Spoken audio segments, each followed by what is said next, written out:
to this week's edition of the Comics Pals.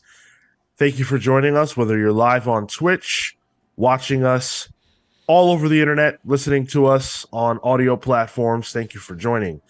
I'm joined today by Kale. What's up, hot dogs?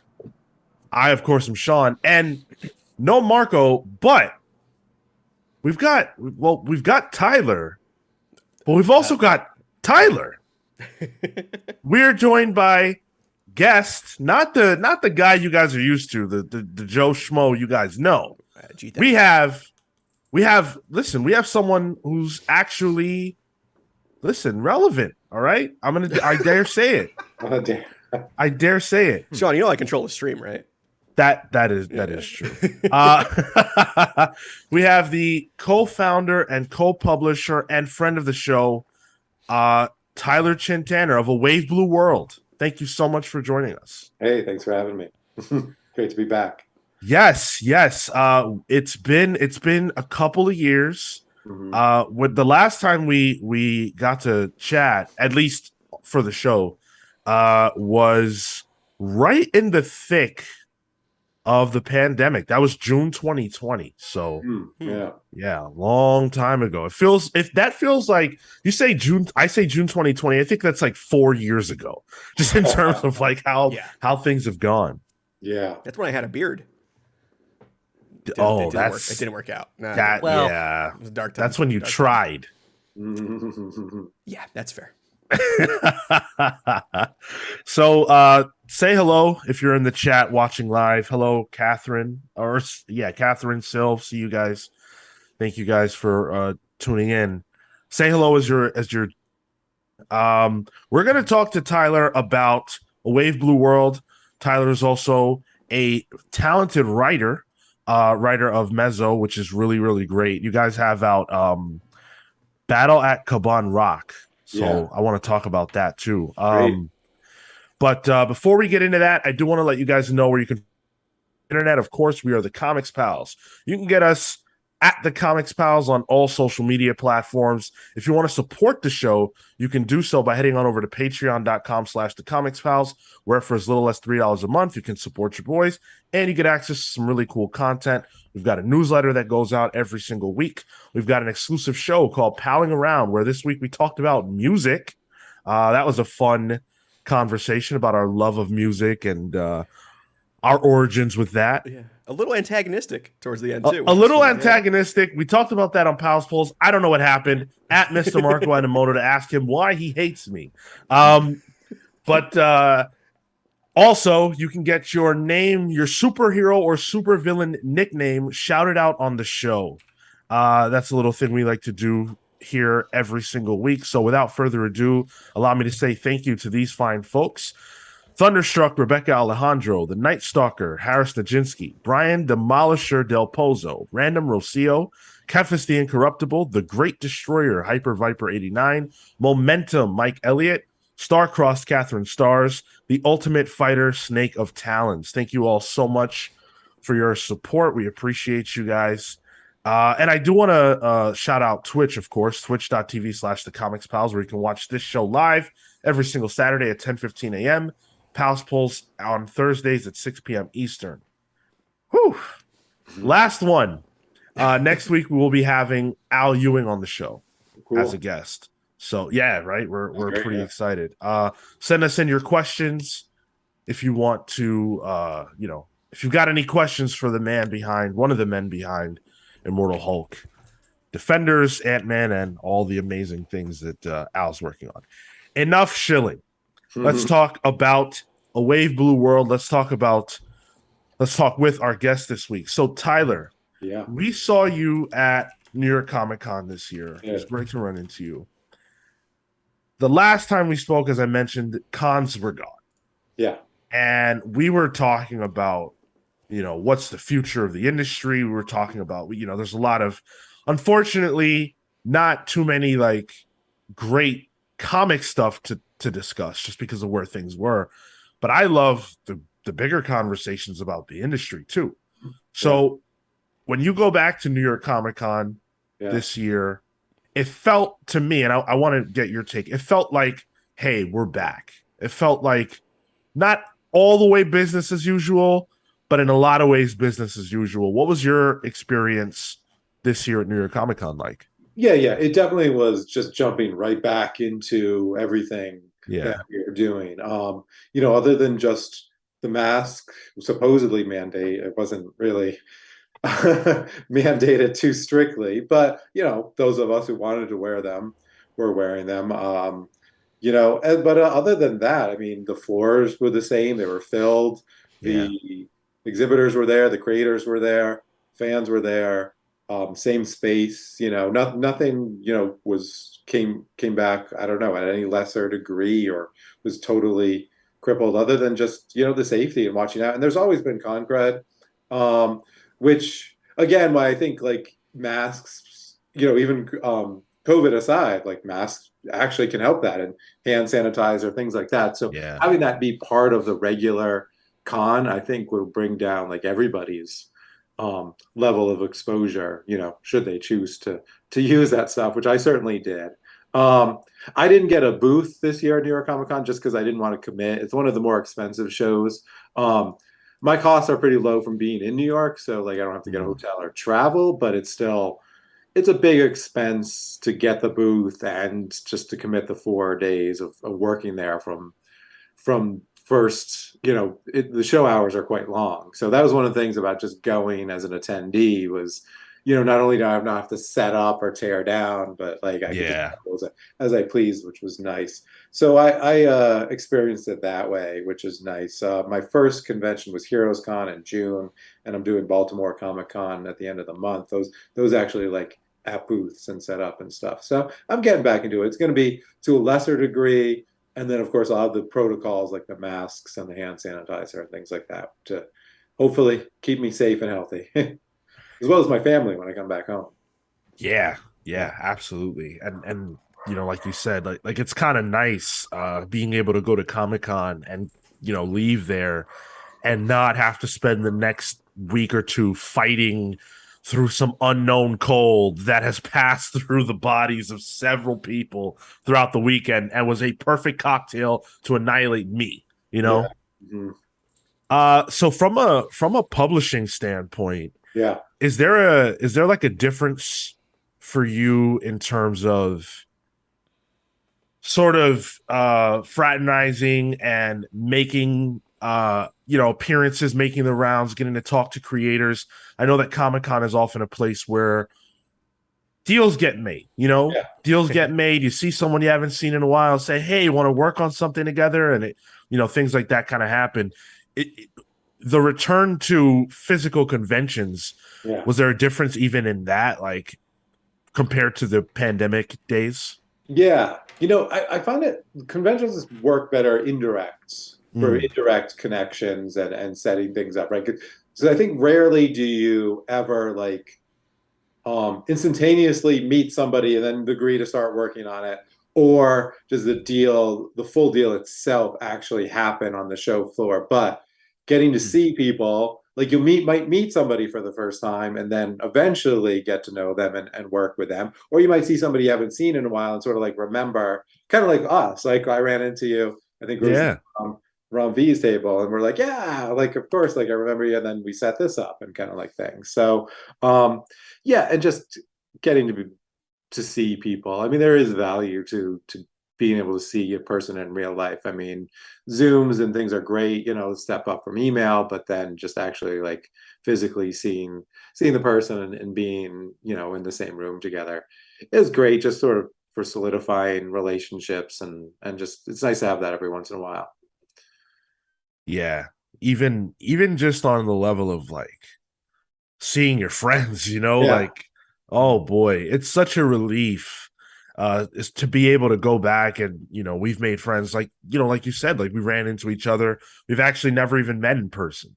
So until that Right. point. So like that was great. Hey, here's someone I've known for 3 years, but only via Zoom. So Right. Mm-hmm. yeah. Really, really loving that return to form. It's funny that Tyler and I will never experience that. Not Tyler Chintana, Tyler Olson and I will Yeah. never. You It's guys not will never something we'll meet? ever. Never once. I'll take a trip. I'll take a trip over. All right, where are you guys? I'm in New York. I'm in and he's Liverpool. Oh, okay. Yeah. Yeah, we had like a window with Kale and that lasted Yep. what, 2 years, and now it's gone, and now Yeah. Kale's gone. That's That's right. that. Yeah. Yeah. Never coming back. It's just AI. Kale's completely gone. We've just made an AI robot that does a Zoom call. Yeah. Right. And does Kale. But Yeah. if that's the case, how come he's not a little nicer? Oh, I turned the crank Well, volume. I turned the crank settings yeah. up all the way up. all right. Yeah, I cranked them up. Fair enough.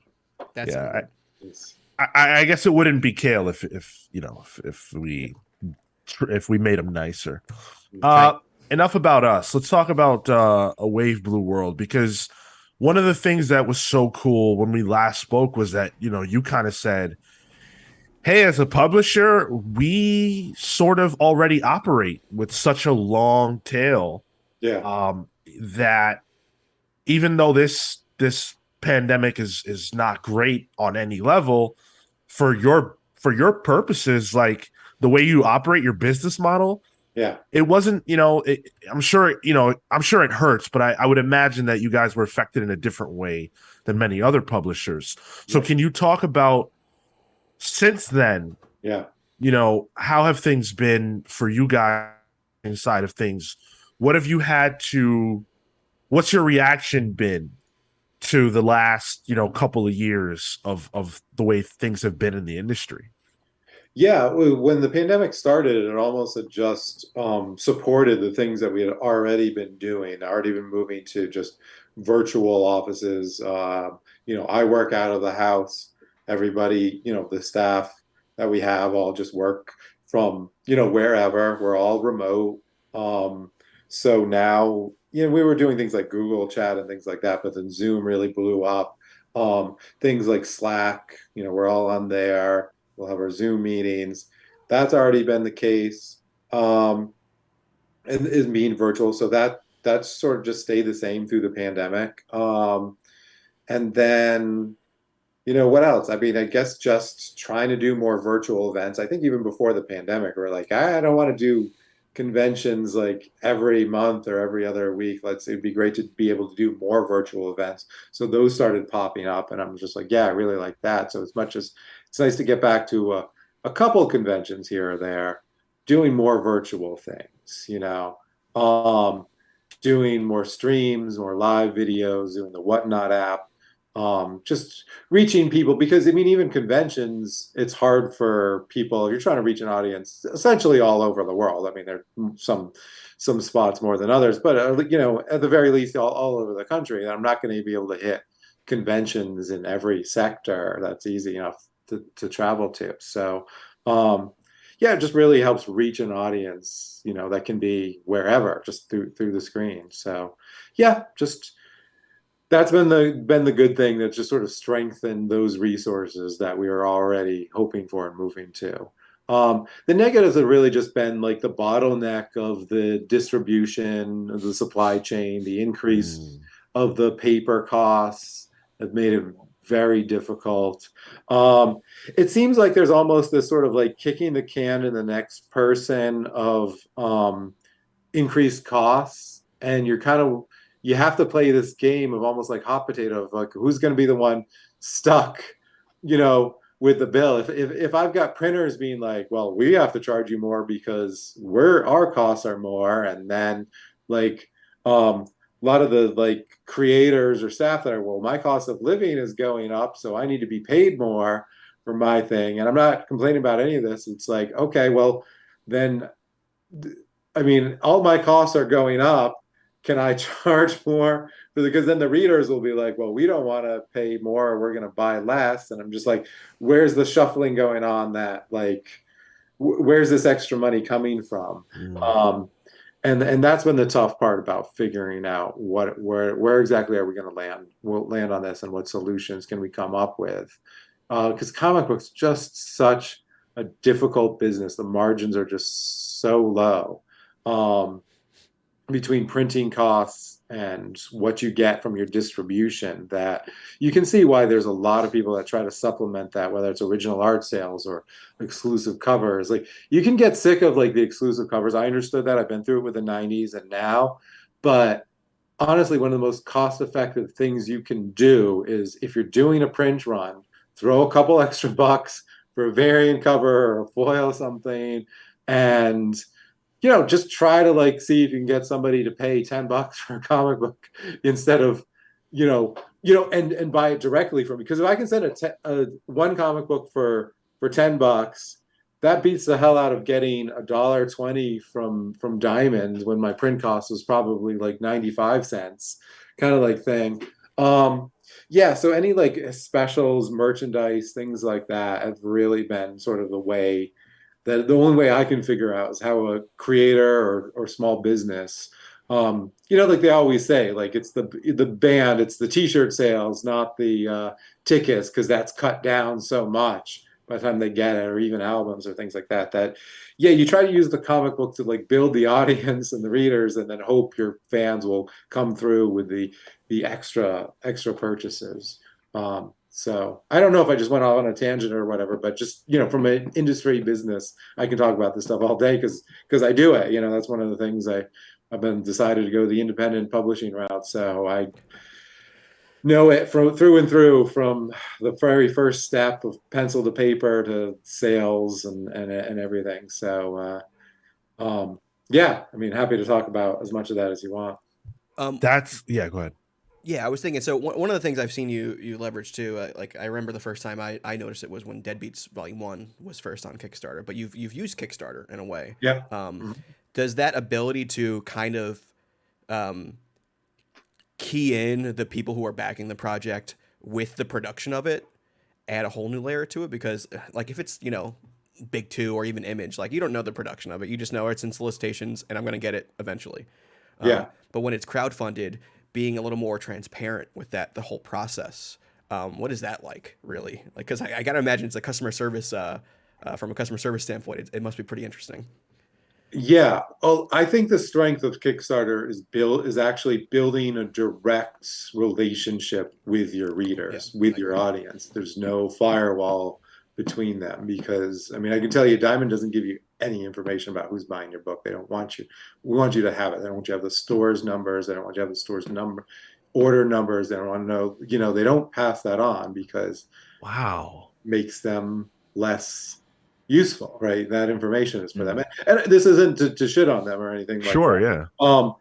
But as a creator, as a publisher, what you want to do is strengthen your direct relationship with your audience, whether it's newsletter or social media or selling to them directly or Kickstarter. And so, yeah, that's a way to invite them in and be like, hey, here we are creating this project. And I think that's what appeals to them, because sometimes it makes me wonder why people will throw down 30, 40, 50 bucks for something that hopefully will come out in a year or 2 years, something like that. Like you'd never do that if a book came on like Amazon pre-sale, order it. We're not quite sure when this comes out, but it might be in a year or so. But buy the book for $30 now. You'd be like, you're crazy. But they'll do it in Kickstarter because I think you're buying it directly from the creator or editor or whoever happens to be running it, writer. You get those updates. You get to be involved in the process, right? I mean, anybody who knows anything about marketing, I think it begins with understanding that what you're selling is more about them. You want to make it more about them than you. Like, yes, this is the product, we're making it, but if you want somebody to buy it, you tell them why this is going to be good for them, for their life, who they want to be, what they want their life to look like, right? And even as something as simple as a story. I mean, when I'm at conventions, I ask somebody, what do you like to read?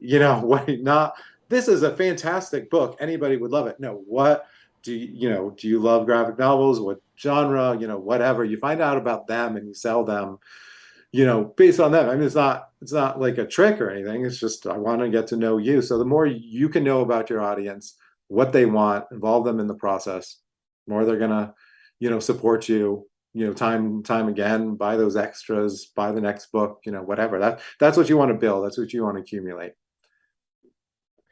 I really appreciate your candor in this, because I think that I honestly feel like one of the things that kind of got cracked open during the height of the pandemic was the fact that the industry was broken, Mhm. I think we even us, like, we cover the industry, but we're also fans, and like the degree to which the industry was broken wasn't clear on Mhm. our end until Diamond said, "All right, pause." Yeah. And then DC said, "No, we will leave." Yeah. And it kind of opened what seems like a door that people didn't realize they could crack open Yeah. by just saying, okay, we're going to go and, get our comics into the hands of people that want them in another way, Yeah. whether that be through a different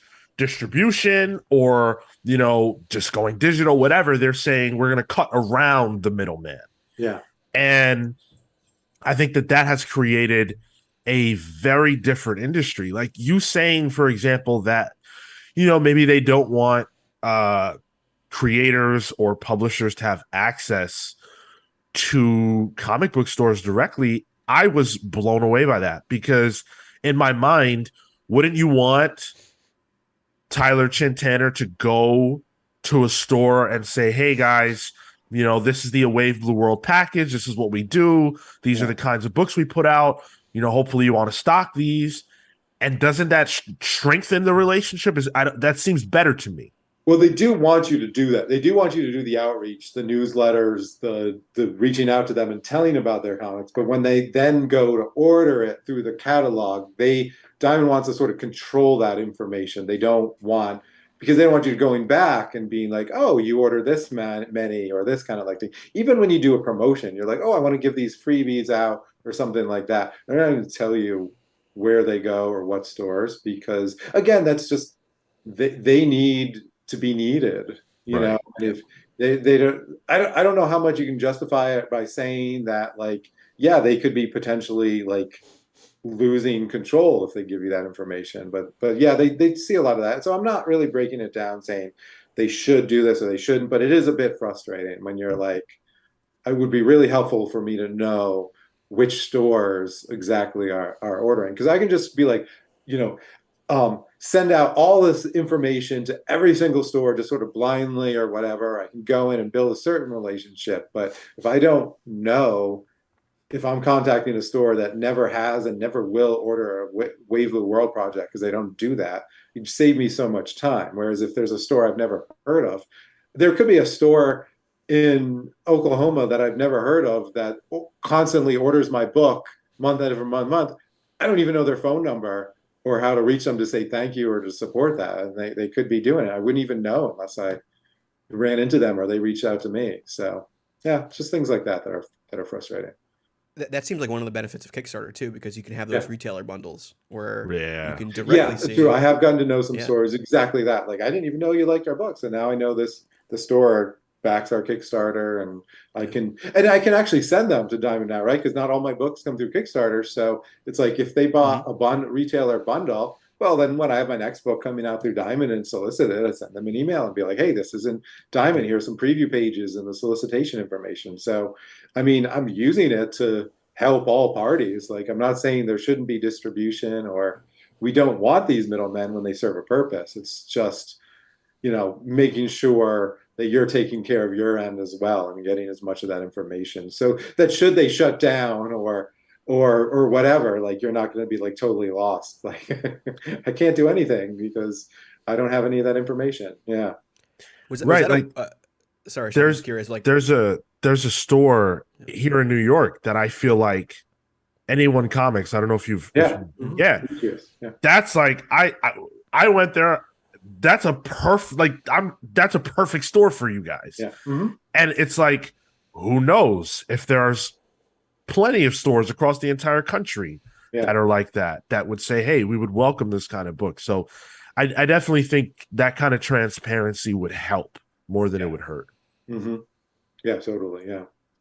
But besides going around, like I don't even know how I know. I mean, just because they're like semi-local, and I, take the subway over there sometimes and pop up and talk to Demetrius and see the shop and stuff. So yeah, I got to start doing some more like in-store events too. That would be nice, instead of just conventions. So, but yeah, there's some really good stores.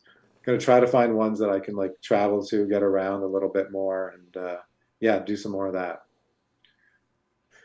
Let's talk about the creative side, because Okay. you get down in the trenches too.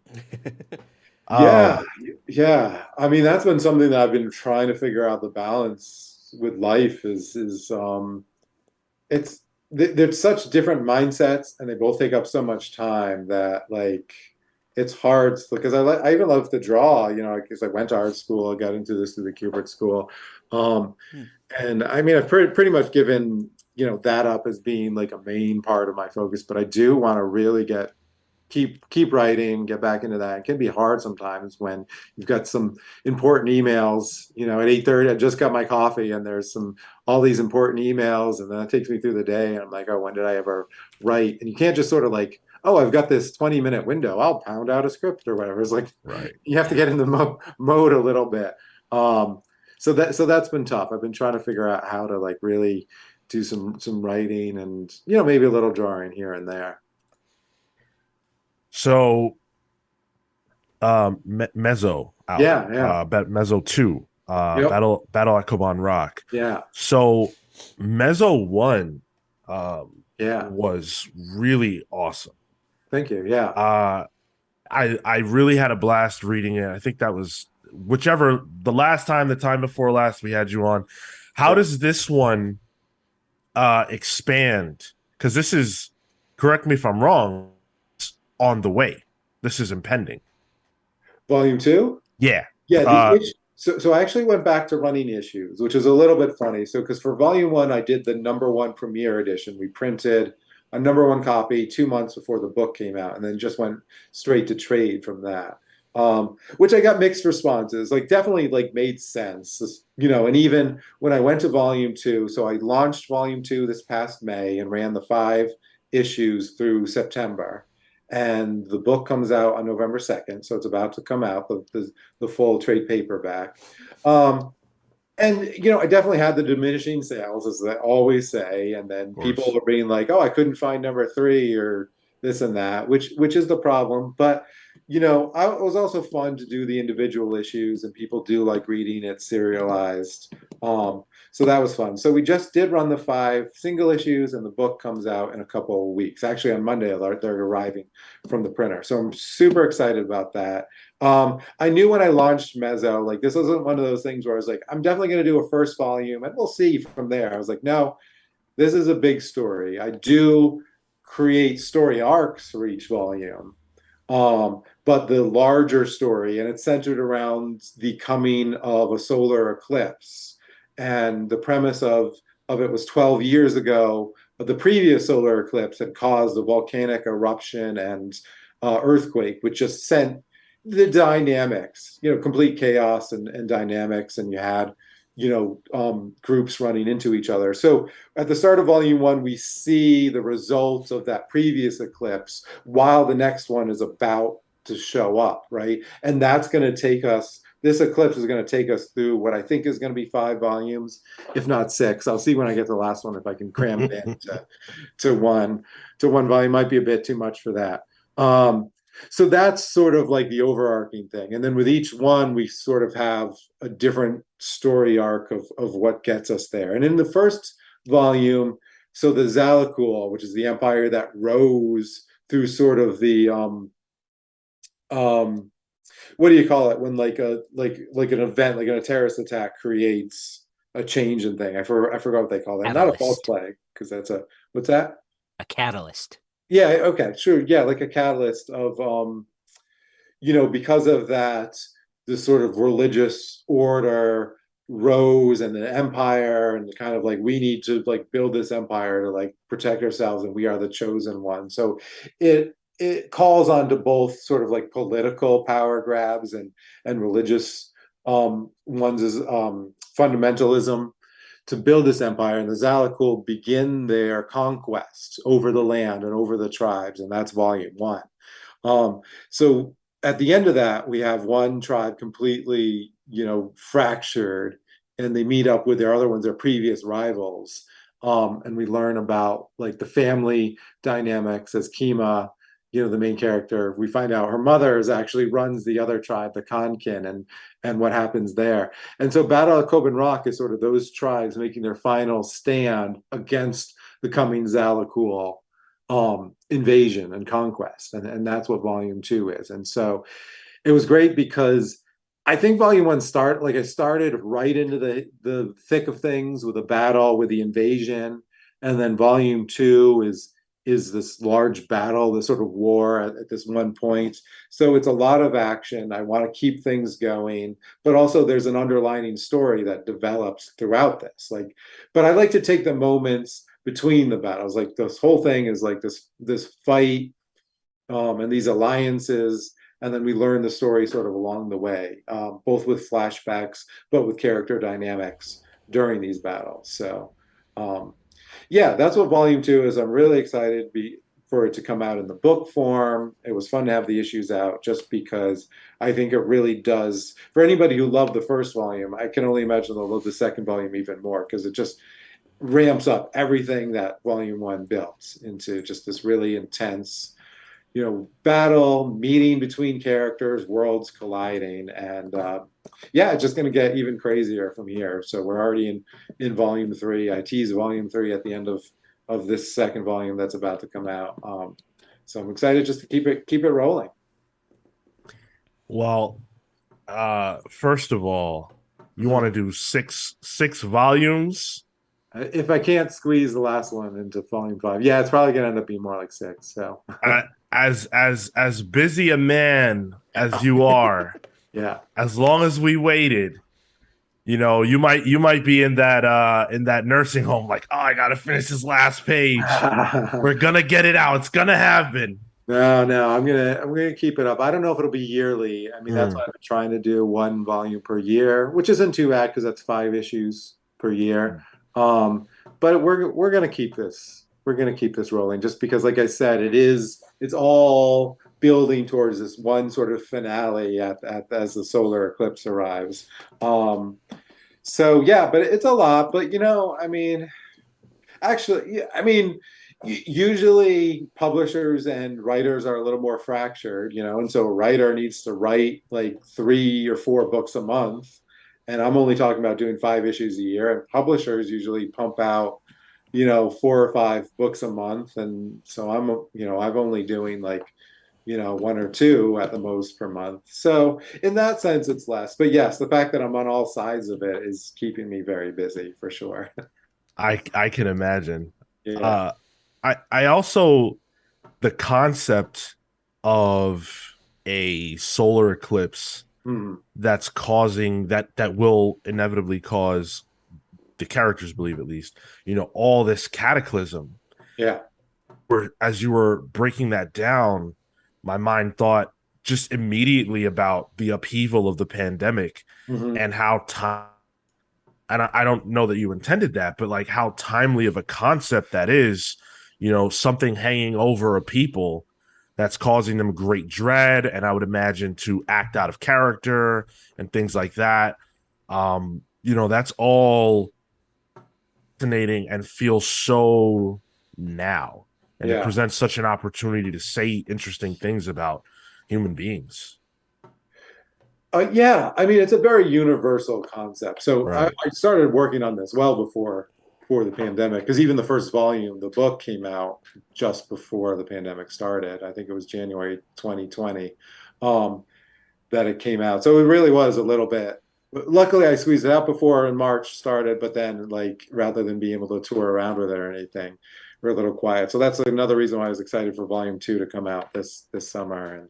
And but yeah, it does tie in nicely with the pandemic, but it just had to do with all of this. Like, you remember when the rapture for one religion, but also like the Mayan calendar was supposedly coming to an end, and that was supposed to be the end of the world. So I based it a bit off of that. But just, I mean, it happens all the time. People are just like, this is going to be, whether it's Y2, what was that? Y2K, yeah, thing. I mean, everybody's always trying to predict that something like this is the end times or the end of the world, and then the people that use that, I mean, the fear tactic, I mean, that's just one of the biggest power grabs out there. Is if you get people scared, then they'll give us all all the access, we need and control that we need to do whatever we want, and just people at the top being like, whether it's the religious televangelists or political person running for power. If you get people believing that there's this big threat out there and you're the one that's going to be able to stop it, they'll give up all other like rights and benefits that they should be concerned about. So that was just sort of just the universal element of where I was going with this. I love it. Yeah. I love that. So that's again November 2nd for the release of this one.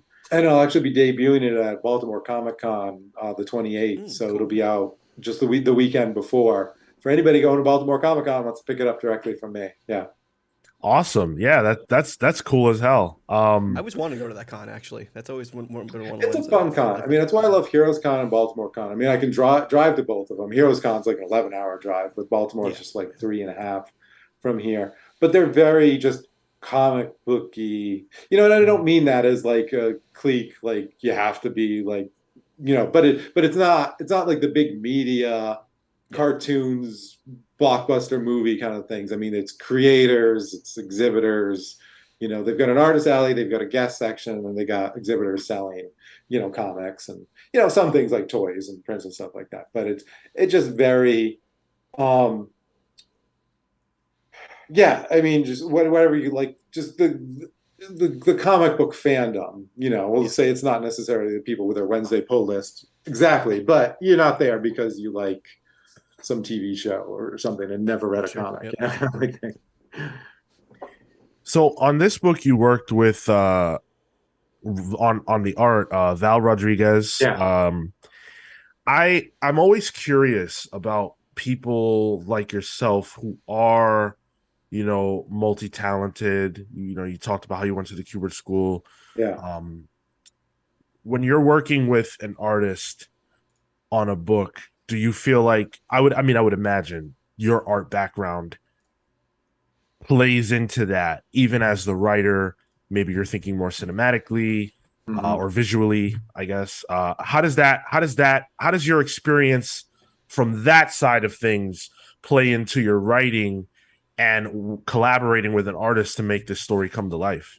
Yeah, I mean, it's complicated, and it's something that we've been dealing with. I mean, that I deal with the artists, in all of my books. I definitely approach writing like I am writing a comic book, right? It's not going to be adapted into a comic book by the artist, where I feel like some people write sort of like just a general story, and the artist is like, okay, how do I break this down to panels? I mean, I write in beats and in panels and in establishing shots and in I don't, like I think in my head what this is going to look like, Right. which can sort of interfere with the artist's sort of freedom, which I want them to be able to have. So I would say both in the stages of when I'm writing the script and when I'm like reviewing like the layouts and the art, I try to find the perfect balance where I am writing and responding to this as somebody who knows what I'm talking about here, but also in a way that I'm not doing the artist's job for them, in like a good way, that I'm not like Right. let them do their job and interpret things as they see it. Finding that perfect balance where it's like, okay, I'm writing this as a comic book with beats and things like that, but I'm not telling you exactly how to draw each panel and each angle. And sometimes it can get a little confusing because maybe something comes up and I'm just like, because I had a certain intention, like I have to make the decision, like, am I okay with this reinterpretation of it?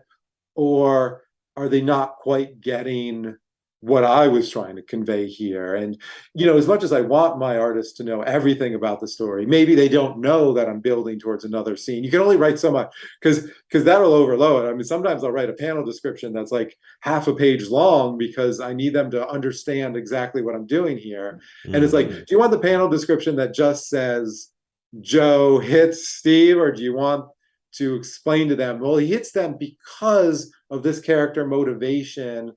And it's like, sometimes they need to know that. Sometimes it just oversaturates their mind. Like I've seen some artists will do like a script where they'll write the full paragraph describing it, but the artist will go through and highlight Joe hits Steve, and 3 words are highlighted, and they're like basically like cross everything out that they didn't need.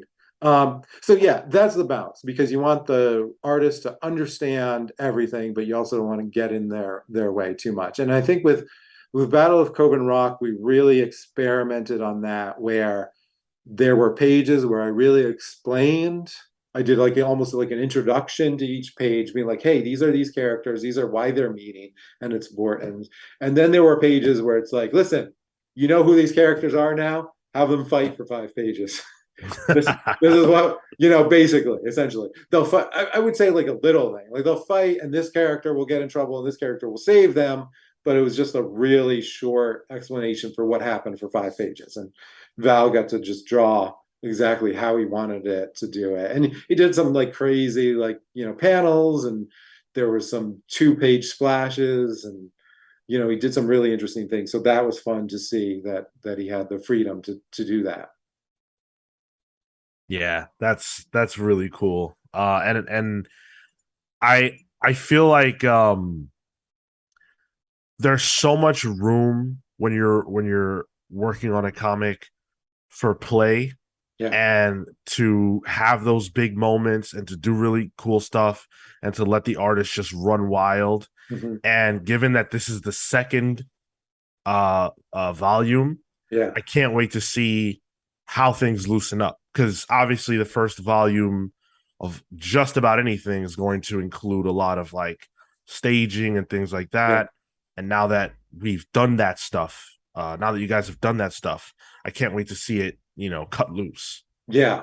I think that's a good description for volume 2. Is like we really cut loose from the get-go, because number 1 did get to set that up, where I tried to keep things moving. Like we said, we start volume 1, even the opening scene is an invasion scene. So it gets going, but you learn about the characters through them, and that sets that up. And that really allowed, like, I just labeled it Battle of Coban Rock because that's what it is, from page number 1 to the last page of number 5. Like it's a battle. Like I guess it's essentially a day, because I never break for rest or sleep, use the bathroom or anything. Are you describing your workday? It must be a 5-issue. I never even really thought about it, but it must be a 5. Other than the flashbacks, it's essentially 5 issues of a single day battle. That cuts loose. And writing volume 3 was interesting, because it's like, oh, all right, I guess I actually have to go back to almost not like a reset, but like the battle's over now. Right. So you have a couple issues before we get into the climax of volume 3 of, reestablishing where people are now after the battle, the new sort of setup, which was fun, because then we got to take some, I don't know, call them almost like quieter moments, which again was also very visual. We can see some of what I've teased as Val being able to do some really nice, like, jungle scenes. Like, we're really, you see how these people live, and we got to show, the housing. I hope this doesn't make people think it's boring, but like the housing, like, oh, how do these people live? How do they get water? How do they get food? A little bit of that, which I think maybe after 2 volumes of invasions and battles, people might appreciate the first 3 issues of volume 3 being like, seeing how these people live, and a little bit of more of that before we get to the climax, which again, we go big at the end of volume 3, 4, and 5 there. But yeah, and that's what's been fun about doing this longer arc, is really getting to choose the elements that you'll show of this larger world, with each one. There's this big cast of characters. So some of them you learn more about, some of them you don't know much about their motivation, and being able to explore some of that as we go along. So yeah. This is Mezzo 2, Battle at Coban Rock is going to be out in stores, so people can go pick it up. Yep. Yeah. Awesome. I mean, I'm sure you can go order it. It's up on Amazon now, and stores have already put their orders in. So anybody can run out and ask their store, or pick it up online. if they're interested. And like I said, I'll be at Baltimore, and we'll have it up on our website too. It's actually up on our website now. I say it's a pre-order, but I'll have copies on Monday. So I guess I can start fulfilling those if anybody wants to order it. And by the way, one of the cool things that you guys have up here that I don't think I've ever seen before is you have the option of having it signed for no Right. additional cost. That's really cool. Yeah, I mean, it's just me.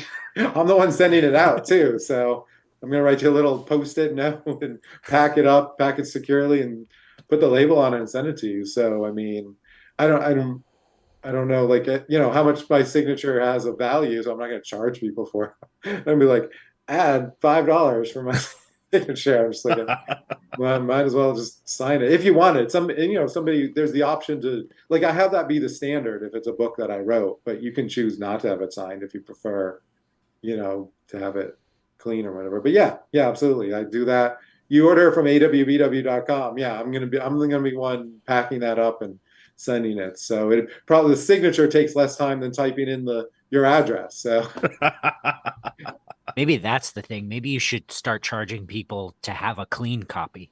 it's funny because New York Comic Con was crazy about, like, the signatures are really, like, people are starting to charge for their signatures, and I get it on some level, because I mean, people will show up with boxes of comics and people will sell them. But it's hard to understand, like, what's the value of getting a comic book signed, especially, like, so I mean, because part of me was just going as a fan and getting things signed, and it's like you get a little sticker shock. Like, I read this comic 10 years ago and I loved it, and I was just going to get it signed, and you're telling me it's like $10 even for the first one. I'm like, I'm not that big of a fan of you, buddy. You're just gonna, I don't want you to I already ruin bought my the book. I don't need your scribble for $10. Which isn't to say people, who just want to sort of mitigate the line and offer either three copies for free, and after that you charge, or you charge for the CGC witness type like thing. And there's ways to do it, and I think some of it is just sorting that out. But creators are certainly free to do whatever they want. If the guy that I'm talking about was sitting there with nobody because he was charging $10 for a signature, I'm like, I don't get that. You'd rather sit there and have nobody come up to you. Maybe that's what you wanted, but I don't know why you're there. Yeah, it's one way to avoid the contract. Yeah. And whereas people who did like 3 for free and charged after that had a reasonable line, right? And that's good. There was that incident with Peach Momoko. Yeah. It was crazy. And it's because she just didn't adjust it appropriately for New York Comic Con. And I respect that she aired more on doing things for free. Like, it was 10 for free, and she was even sketching for like something super low, which of course everybody wanted a sketch for like $30 or whatever.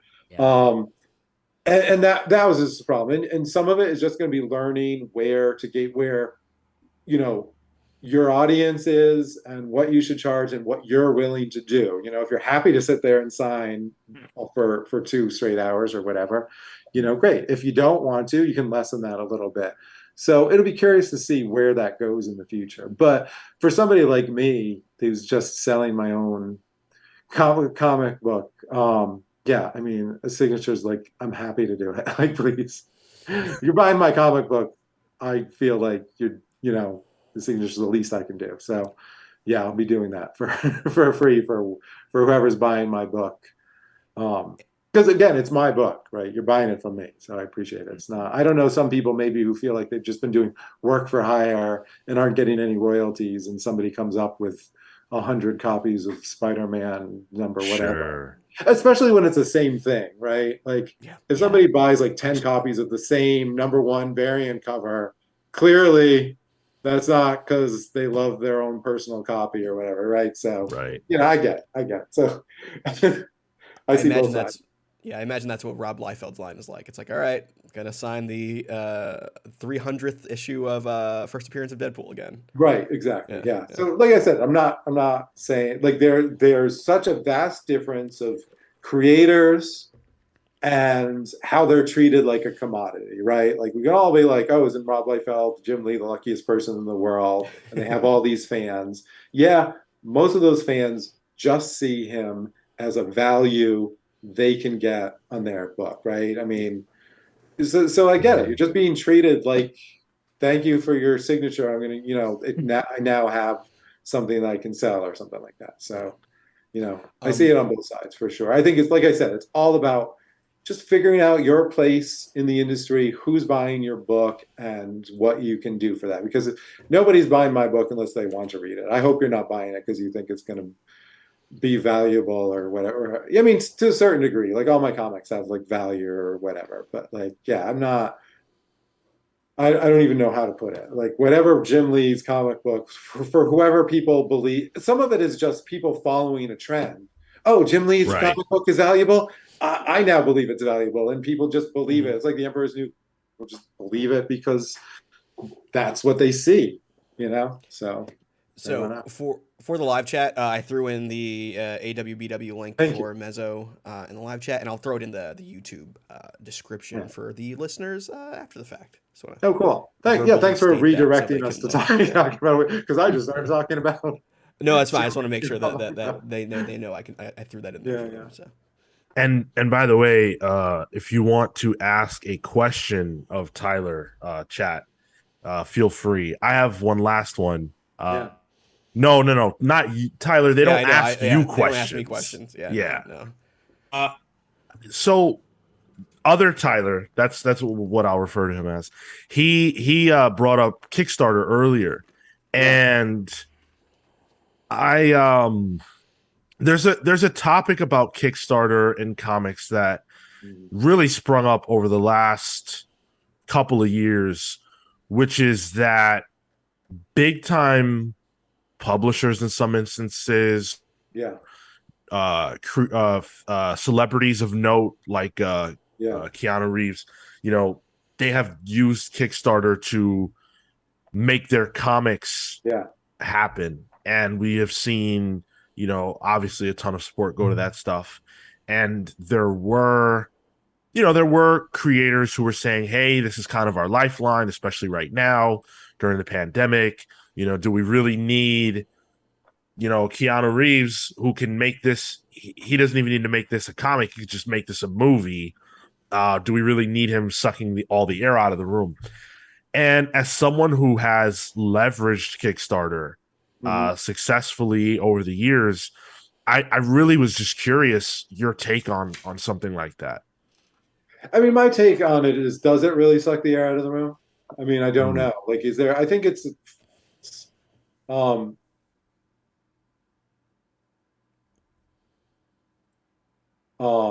same dollars necessarily.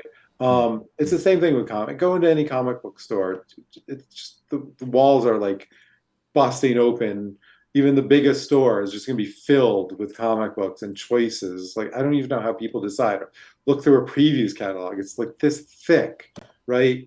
Every month, everywhere. There's just so much content out there that it's never going to be about making the industry, like the output of the industry, small enough that your small book will get some more play or whatever, right? I mean, you have to build your own audience. If you're small, you have to build it, and leverage your advantage of being a small creator who can talk directly to your fans and build this relationship.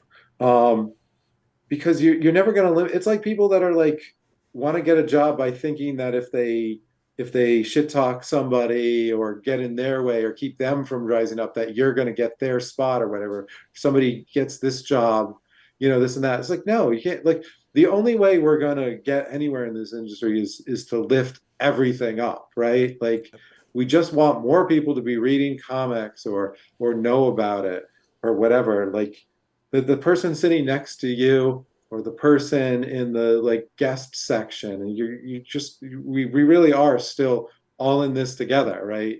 And the more you try to fight for somebody else's dollar or look at them selling something and like, that should be mine, I mean, the more you're just working against yourself. I mean, I really believe that. Which isn't to say that I necessarily don't think you couldn't divide things up a little bit better. I mean, it's possible that you could have two different funding platforms. I don't think that we don't want Keanu Reeves or whatever to be able to use like a funding platform. And it's a bit too simplistic to say he should have funded this himself, or Boom should have funded, or they should have had the money, or it's like saying a filmmaker shouldn't, right? Because they only, yeah, I'm sure Keanu has a few million, but like that's not a business model. I think that's a bit naive to think that you build a business model just by throwing your own money at it, right? No, anybody wants to build something that finds an audience and sells. And what he's saying is, I want to do something that isn't a Marvel or DC character or whatever. It's work for hire. I want to build up my own thing. So you need to introduce this independent thing. You need to build up an audience who know about it. And clearly, Kickstarter does not work on people's sense of like charity, right? That's not about it. If you go on a Kickstarter and like your only selling point is please donate money to me because I have no money, or like that, you're only going to raise so much. People are backing Kickstarters because they like the system, right? People want this book and want to be part of the process, so they're going to want to do it for Keanu Reeves or any big name stars. They might a smaller one, and the fact that they're doing just lends legitimacy to it, I think. So I don't imagine that somebody's Kickstarter failed because it ran at the same time that Keanu Reeves did, or that somebody didn't back theirs because they put all their money into the Keanu Reeves things. I mean, that's the same thing as saying like you have an independent comic book that comes out, nobody bought it because they were all buying Spider-Man and Batman. It's like, no, I mean, the people who make those choices make those choices. And if you want to be in this business, unless your business model is I'm going to guilt trip people into buying my small independent comic, which I mean, some people I guess try to do, like lead with that. You have to be able to buck up a little bit and be like, I want to be a creator, whether it's an independent creator or a big two creator. You want to throw your hat in the ring, or whatever the analogy is. You have to be able to build yourself up. You have to find your audience. You have to do this for real. Like this isn't some like little league, right? I don't care how small you want to be. You just want to be small in the big league, right? If not, I don't know what you're doing, but you're just going to end up in Arctic. There's no like small time comic book publishing for people who get their special treatment because they're not very big, right? You just have to learn how to do it as an independent creator. You didn't, So I don't know. That's my take there. I don't know. Some people might disagree or whatever, but I mean that's my feeling towards it. I thank you so much for your candor. Like that was what I thought, but like that's what I think, because you're a publisher. Yeah. You're not only, not to diminish, but you're not only a creator. So you're looking at things from every angle. And I would imagine even from your standpoint, it's like, well, if I were hiring someone, I would want to hire the person who I thought, hey, you have a great pitch, you have a great spirit, you're hardworking, rather than the person who says, hey, I need a job because I need a job, and don't you want to hire me? Right. Yeah. Look, I'm a small publisher just because I want to do that model. It's a smaller, more direct, personable model. It's not because I want to publish lesser. Like I don't view our comics that we publish as lesser, right? I don't view this as getting special compensation because we're not like big time creators or whatever. It's like people can choose if they like the more spectacular superhero, bigger companies, superstar artists or whatever. But we're not like, we don't view ourselves as the lower league. We just view ourselves as smaller, right? So, I mean, I hold myself to the same standard as building a comic book that I would think DC or Marvel would, quality, for coming out on time, for audience, customer service, all of that. If not actually a little bit better, because, we want it, we really, do build an audience one person at a time type like thing. But yeah, I would never like to have inferior customer service or a product and be like, well, you shouldn't be like mean about it because we're little or something like that. Like it's not really what it's about, you know? I almost think there's, I mean, and this is just my thought. Like, I almost think there's more of an expectation Yeah. to, for your thing to be really, really on point Yeah. from a presentation standpoint, from a quality standpoint, because people are used to, you know, buying a Marvel or DC book and they, those are high quality.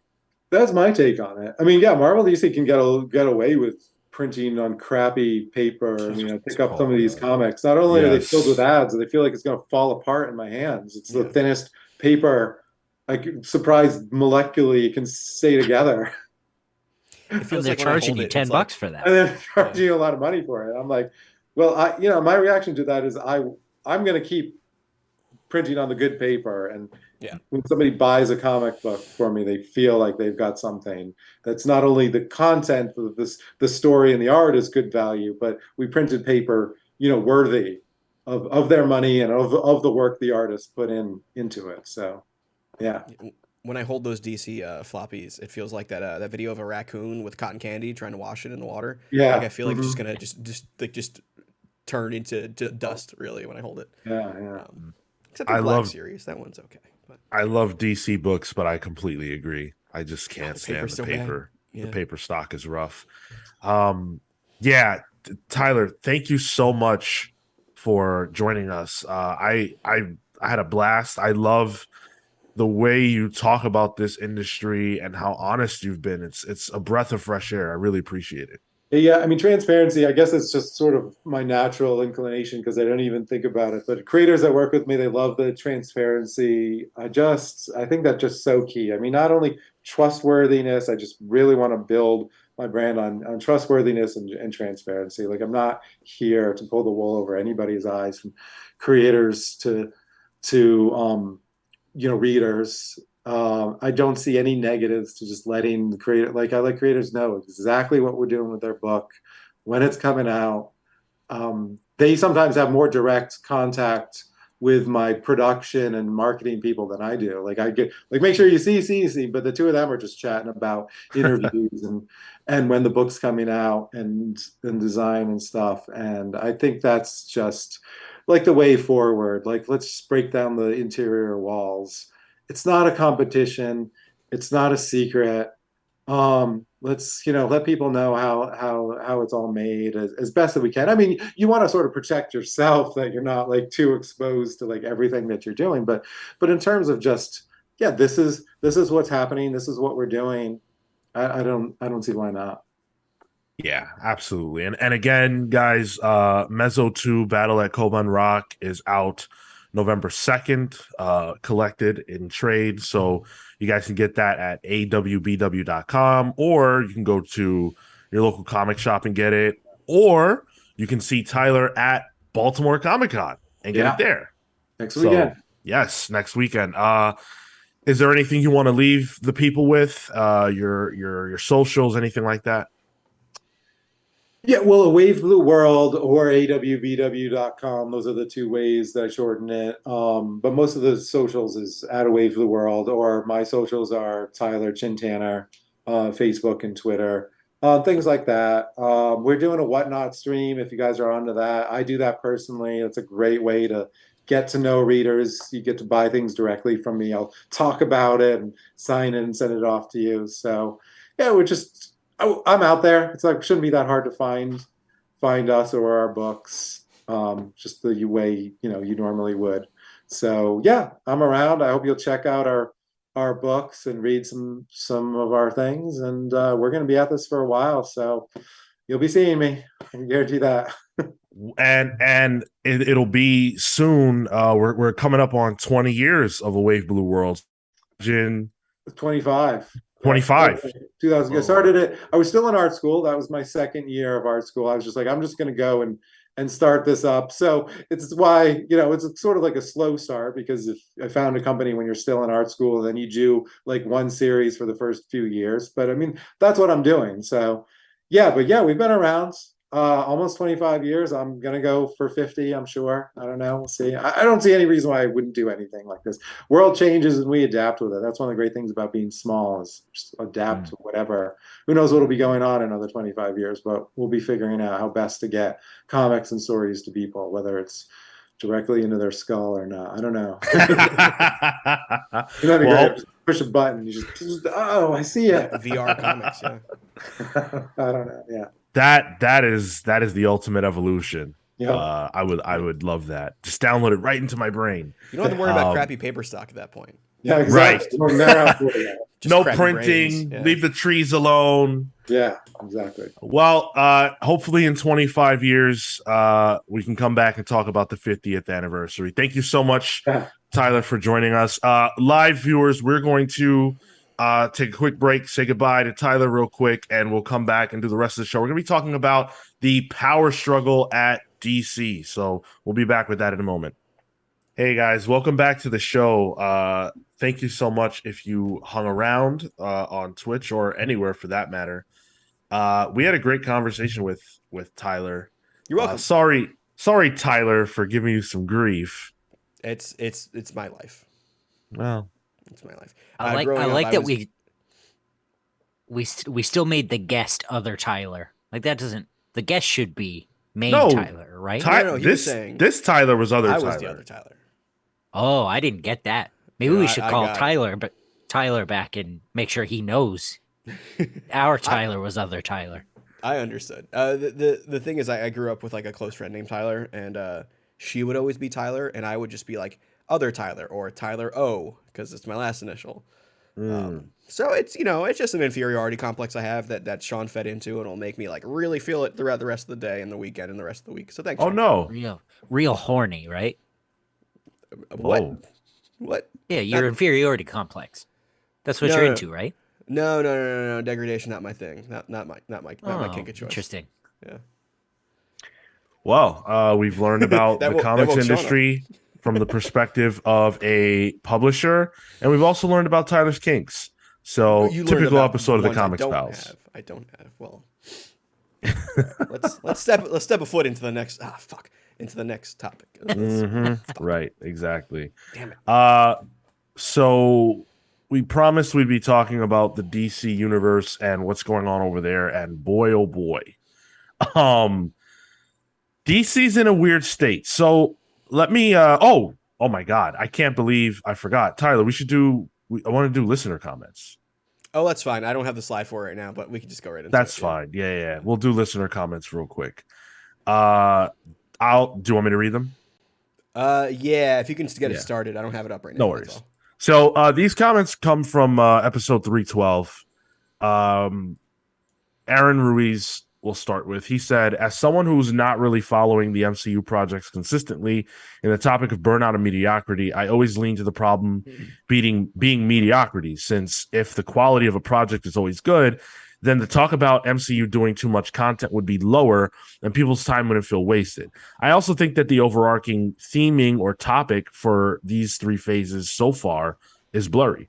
It's clearly trying to do the multiverse concept with different variants, but at the same time, it's trying to do the new generation with, again, different versions of old heroes that we know of and new upcoming heroes that we didn't know about. Yeah, I feel like a real conversation got started based on some of the stuff we talked about last week. A lot of response to the main topic from last week, the major delays over at the MCU. And we kind of talked about like how or at least I was feeling really down on the MCU lately. Some people agreed with that, like Aaron. Some people very much didn't. Our Discord was on fire for a few days. Yeah, I agree with absolutely everything Aaron said. Like, I definitely think that if something is good, and good is relative, like good is relative to who you're talking about. The masses. We'll definitely get into discussion about good being relative. I bet when we talk about Black Adam, which will be coming out this week. Yeah. Which our review for Black Adam will be out or is out now if you're listening to this not live. So you can go and listen to that if you want to hear our thoughts. But yeah, I definitely think that within the confines of the people who the MCU is for, because I think if you don't like MCU movies, your opinion about their quality now really doesn't matter because you don't like them at all. So like you not liking something today that you didn't like yesterday is no shock. But a person who's a fan saying, "Hey, something's going on here," um, there's something to that. And when it's sort of consistent, I think that's something to follow. So I do agree with the mediocrity comment. I don't think anything other than that has really changed. You can say, oh, it's because there's no through line anymore. Oh, Thanos is gone. Oh, Iron Man's gone. Who cares? The fact is that the movies don't feel good the way they used to. And I know for my sake, it ain't because Thanos and Iron Man aren't on the screen. Something's different. Take that how you want to. Honestly, I found myself Googling not the MCU, but the MMCU earlier this week after looking into Pierce Brosnan as Dr. Fate. I'm waiting for that Mamma Mia 3 movie. Mamma Mia Cinematic Universe is what I'm ready for. Pierce Brosnan was acting his Pierce Brosnan-y off in that film. In Mamma Mia? Well, and Black Adam. I can't believe you didn't save that for the review. That's a line. I'm going to recycle that joke. Okay. You guys will have to forgive me for that. Yeah. Okay, fair enough. That is very fair. Yeah, I guess we can move on. Do you have I have them up now. Yeah, so all right. Stalwart commenter of the Comics Pals YouTube, Dan Trudeau, commented on last week's episode 312. I'm with you guys in terms of the lack of excitement about Black Adam. He's a Captain Marvel villain who has been elevated because The Rock felt he'd be a good vehicle for breaking into superhero movies. I like the character, especially after what Jeff Johns did with him in JSA, but he is not a headliner. Even if the movie turns out great, it shouldn't be the foundation for the DCEU going forward, because the character isn't a good representative of the DC universe. Yeah, you can cut it there. Another comment I completely agree with. I don't think Black Adam is a good, forward-facing character for the DC universe. Even if this movie makes a ton of money, I don't think one of your main people should be a dude who, no spoilers, but like if you know anything at all about Black Adam at all, you know that he kills people. Yeah, his KD and ratio he's cool is with that. High. Yeah, right. Like, come on. And we can just go on to the next comment whenever you guys say what you have to say. So do we have to? So it's Matt Murphy. He has 2 comments, I guess. Do you want to get to the first one first? The first one, and then Okay. Yeah, this is on the 312 episode. The news is out. Fantastic Four is delayed. Was the Sean equivalent of the Queen has died? We should have had like a public service announcement with like one of those radio signals. Kel, you're muted. I think. Yeah. We're in the middle of a broadcast and it just goes black with a picture of the 4 come up. The Fantastic Four has been delayed. That's right. Dude, Sean Bartley has died. Oh man. When the Queen died, I was like, wow, that's crazy. Someone old died. And then when Fantastic Four got delayed, I literally, not joking, I won't replicate it because it'd be too loud. I yelled, "No!" Damn. Out loud. Typical MCU enjoyer. No view of global political or it's just only the fun stuff. It's weird to care that the Queen died, quite frankly, but Fantastic Four getting delayed. I mean, my God. Yeah, Matt's right. Your dreams died at that point. 10, 11. Yeah. Never forget. And then the same Jamoke, Matt Murphy commented on the Discord. This question is informed by what Strom was talking about on this week's Pals Polls with Miracle Man. What comic has the industry, friends, creators, comics, fans in general, overhyped for you to the point where you just don't want to read it ever? For me, it's Bendis and Maleev's Daredevil. Interesting. Everyone has talked about this book like the Holy Grail, and I have a feeling I will never enjoy it as much as everyone says I will. Bonus points for the book you overhyped to the point it scares people off. Mine is Strangers in Paradise. Can confirm that his is Strangers in Paradise. Yeah. He hypes that book up so much where like it got me to read Terry Moore, but I've never read Strangers in Paradise. What? Shit, just because Matt's my closest friend, it might be Strangers in Paradise for me. It might be that one book that I might not ever get to because it is a dense read too. There's a lot. Yeah. It might be Terry Moore's other one too, Rachel Rising. I feel like that's another one where like I hear fantastic things about it. Just haven't gotten to it. For context, we read Miracle Man for Pals Pulls this week, and I just didn't like it. I have bad preconceived notions about it. I've heard too much about it, too much of Marvel touting it, that I was just I came in with a lot of baggage on that book. And so the question idea is, what other books do you not read because other people hype them up to the point where you're just like, you know what? I don't even want to deal with this. And bonus points if you'll share the book that you do that to other people with. For Miracle Man, for you, Sean, it felt like the hype was so big it just blinded you to the actual pages. You might have just been looking at printer paper because you felt like you just had blind hate towards it.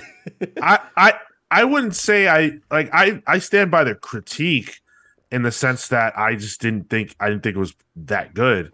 And it also probably would have read a lot better when it was intended to come out, because there's stuff in there that's just like, what what is this? Yeah, talk about never forget. Dated. Yeah.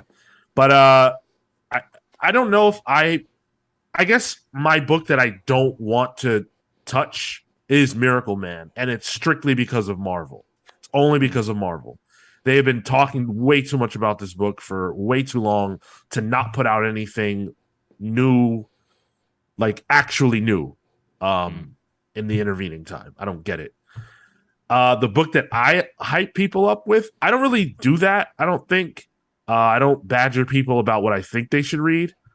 I guess maybe something that people might be annoyed to hear me talk about, not in my life, but maybe on this show, I guess would be Civil War. But I also think that have a differing opinion on that. When you said, "Oh, I don't think I'll hype something up," Kale was like, "Oh, well." Oh, go ahead. Yeah, if you think we should do that for each other.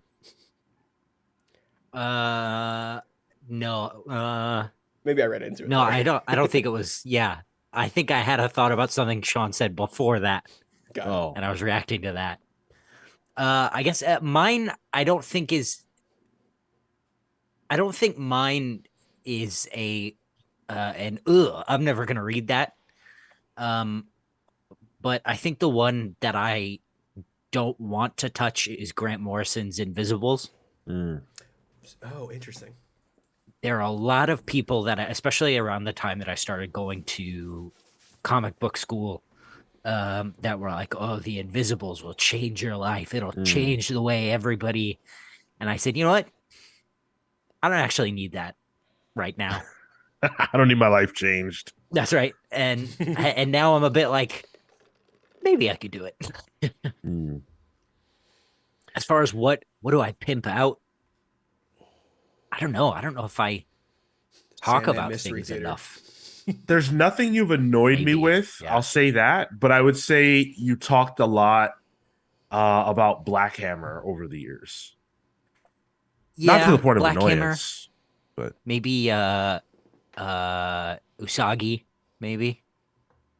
Yeah. I think it's funny you mentioned Usagi, because the last time we interviewed Tyler Chintana, your pal's pull was Usagi Yojimbo. Was it? Yeah. Oh, wow. That's when Pals Pulse was a different thing entirely. Yep, that's when it was a segment on this show. I know what I hype up to the point where it turns people off. Tower the Duck in any iteration. 100 million%. You're the reason why you're the reason I had to read a Howard the Duck book. Yeah, I stand by it. It's still good. But like there's a reason why I never watched Breaking Bad, because it's been hyped up so much to me that I just don't want to watch it anymore. But I think One Piece might be a book that I've gotten like maybe a volume into it, and I'm like, this is too daunting. Like, I know everyone tells me to read this, but like I don't see the end. Like literally, physically. I mean, you will soon. I guess You have but, to like, climb it's a you have to so climb a tower of manga to get to it, but it's yeah, seriously, it is insane. Can I also just say I love the fact that like people constantly shit on American comics for not ending, and yet One Piece is still going, Dragon Ball's still going. There's Like that's totally cool. I think the difference is that it is a singular vision Uh-huh. Hey, where you'll never Spider-Man get the has a manga. singular vision. It's called Marvel Comics, okay? Oh, well, they're gonna say it's Spidey senses, but I No. guess that's one thing. I guess I hadn't considered that. Another one that people talk about is what's the one that Marco always wants me to read? Attack on Titan.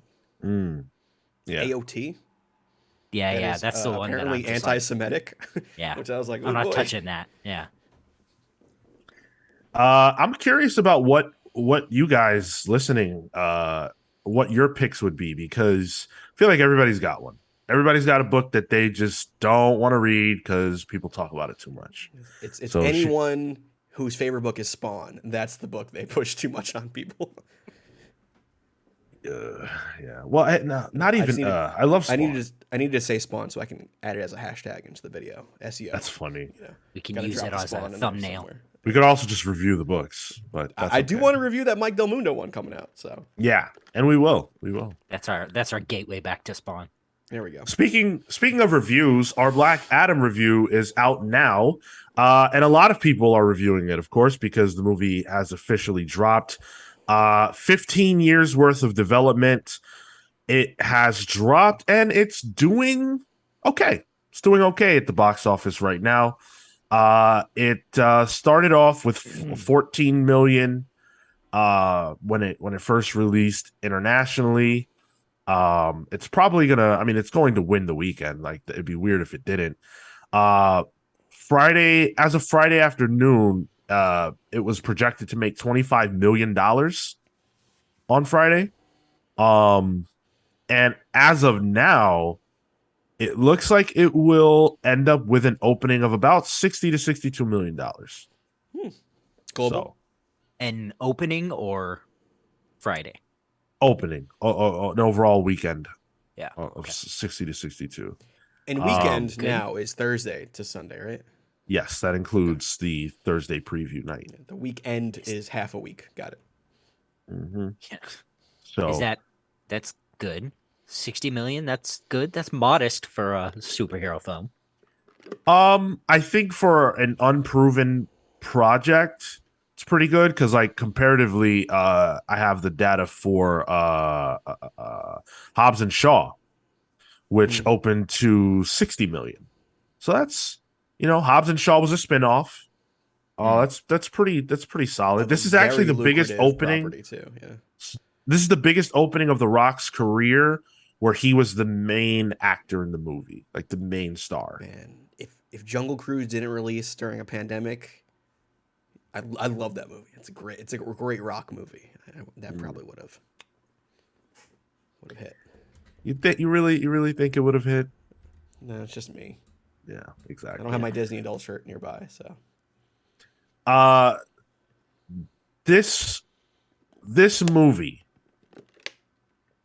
has the potential to reignite the DCU, the DCFU, if you will. But there's a lot happening behind the scenes over at DC. A lot.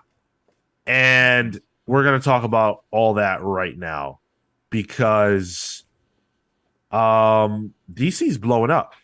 So it starts with this. Walter Hamada,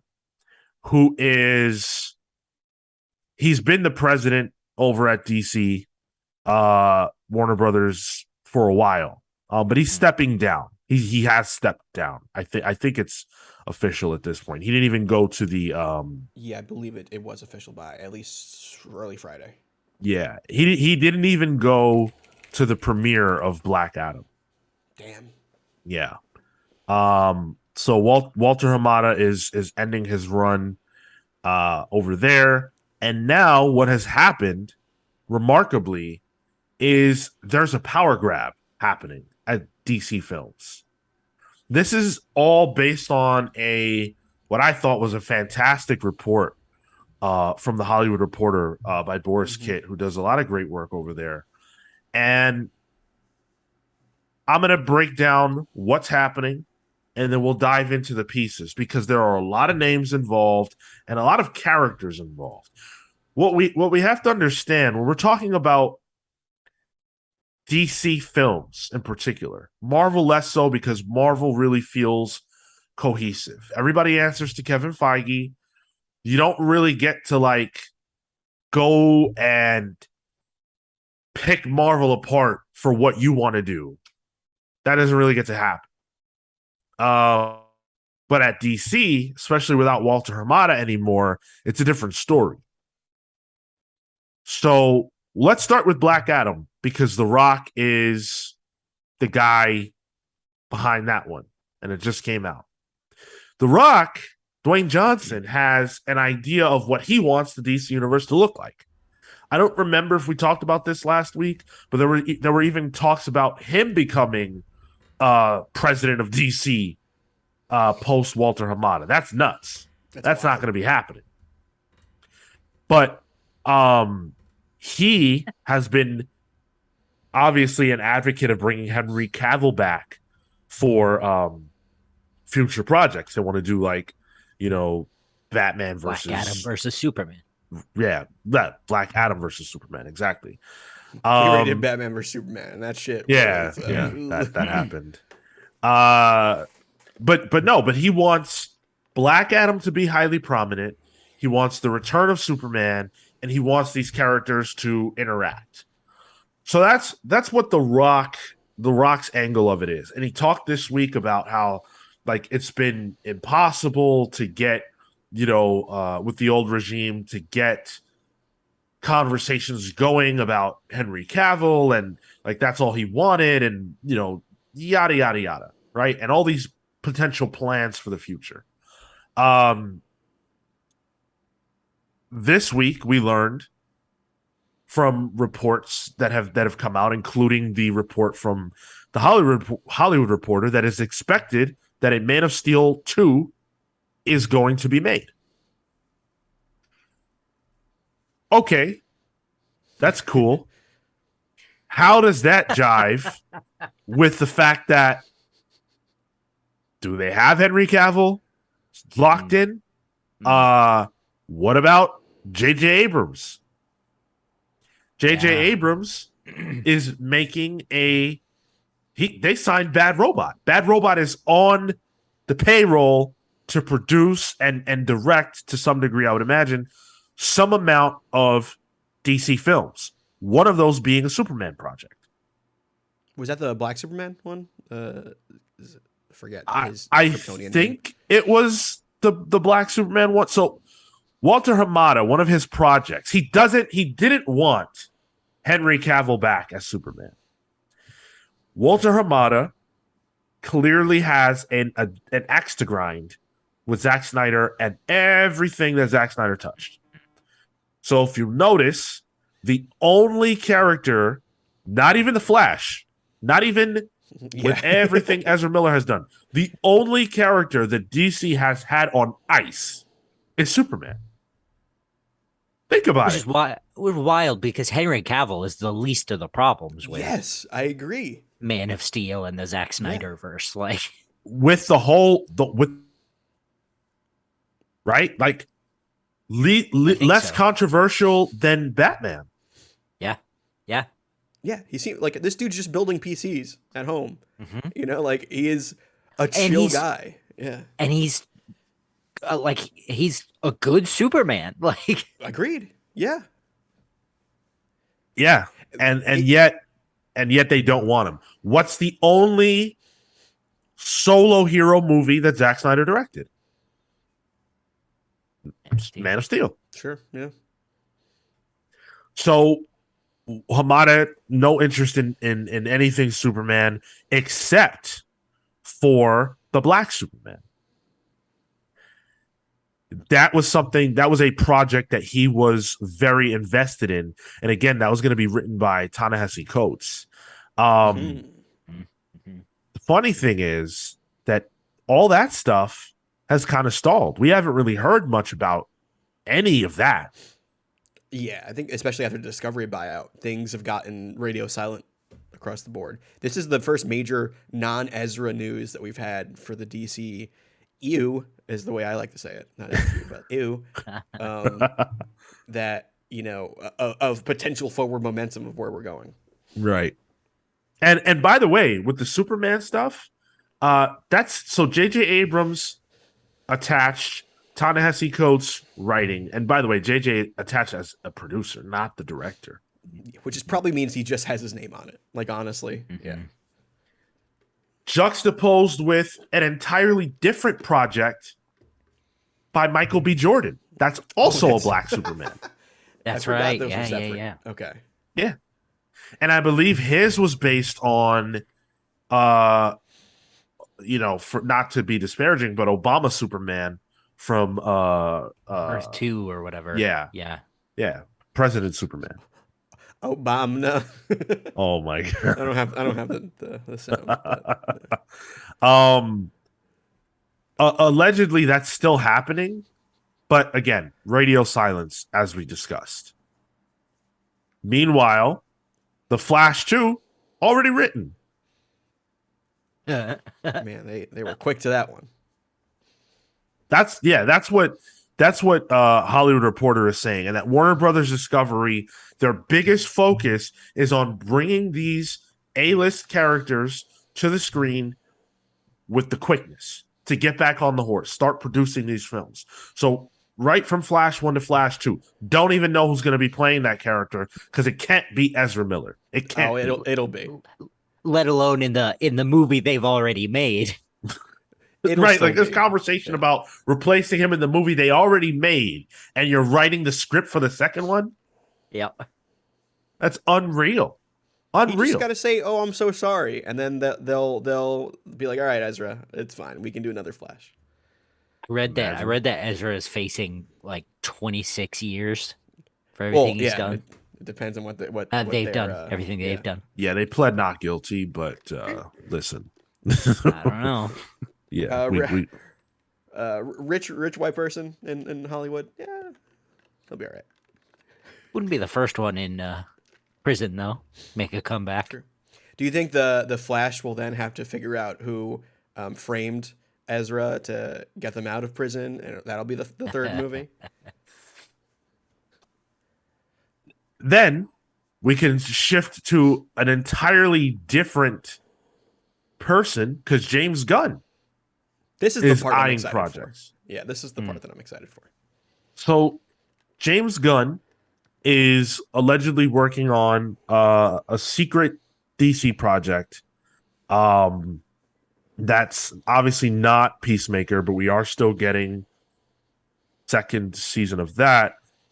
There were talks of I don't know if this is still on board, but there were talks about a different spin-off show from Suicide Squad, spinning out of Suicide Squad, in addition to Peacemaker. I don't know if that's still on the table, but we talked about that a year ago. Wasn't it rumored to be an Amanda Waller joint sort of thing?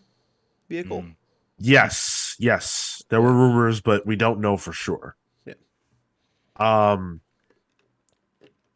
I mean, look, James Gunn is super talented. Mm-hmm. I didn't like the Suicide Squad as much as most people, but it's it's solid.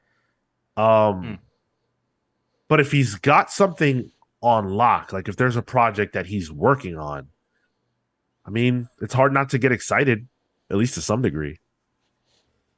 I think he would be great for like a Blue Beater Booster Gold sort of thing, or maybe like a JLI. He does ensembles real well. And he's got a knack for humor. So, sure. What were you gonna say there, Kale? Yeah, even if your personal opinion, like you were saying, you weren't crazy about the Suicide Squad. Like it's a competent film. Like it's very well put together, and I think even your personal opinion aside, like you can at least be excited to go see like a good movie, From a from the craft DC, standpoint. from a craft standpoint. Yeah. Yeah. Yeah, something with vision to it, Yeah. something, yeah, for sure. I have a reason why I'm not excited for anything that we're talking about, and I'll get to that at the end. 'Cause none of it's coming. Because there's still more angles. We haven't even talked about Matt Reeves. Apparently, Matt Reeves. Wait. Is this like the battle for the cowl of the DCEU? Yes, Yeah. that is exactly what we're here to talk about. This is everybody carving like imagine the DC logo is just this big cake, and all the people we're talking about it are standing around the cake, and they're all trying to scoop pieces out. Not just one. They're not just looking for their piece. James Gunn's looking for Matt Reeves' piece. Ayo. Walter Hamada said, "Screw this. I don't even want a piece. This cake's poison." But everybody's trying to get their piece. So Matt Reeves is looking to make spin-off films for villains of the Batman universe. The Sony method. But he's not going to be making them himself. He's teaming with filmmakers and writers and, of all kinds to try to put these movies together. Focused on, and the names, these are the names in the Reporter article. Names like Scarecrow, Clayface, but also Professor Pig. Those are literally my 3 favorite Batman villains. Phenomenal. Yeah. Phenomenal. Don't care. Not one.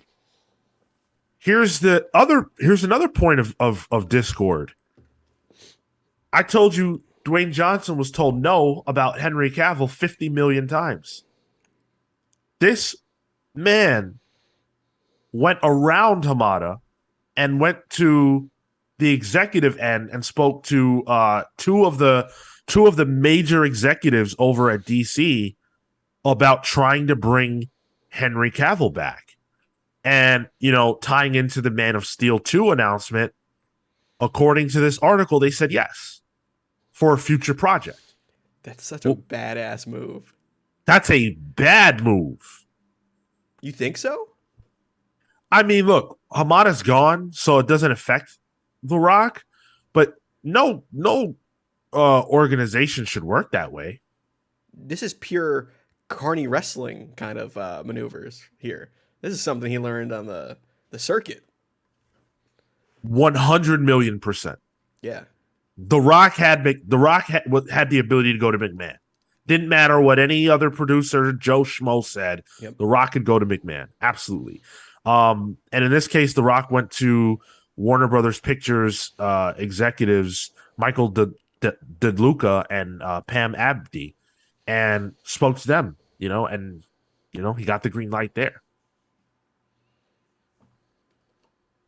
What is happening at DC? This is a result of David Zaslav, whose only experience in running a company, right? Like a company that produces entertainment from a film or television standpoint, is working with Discovery, producing the 90 Day Fiancé universe.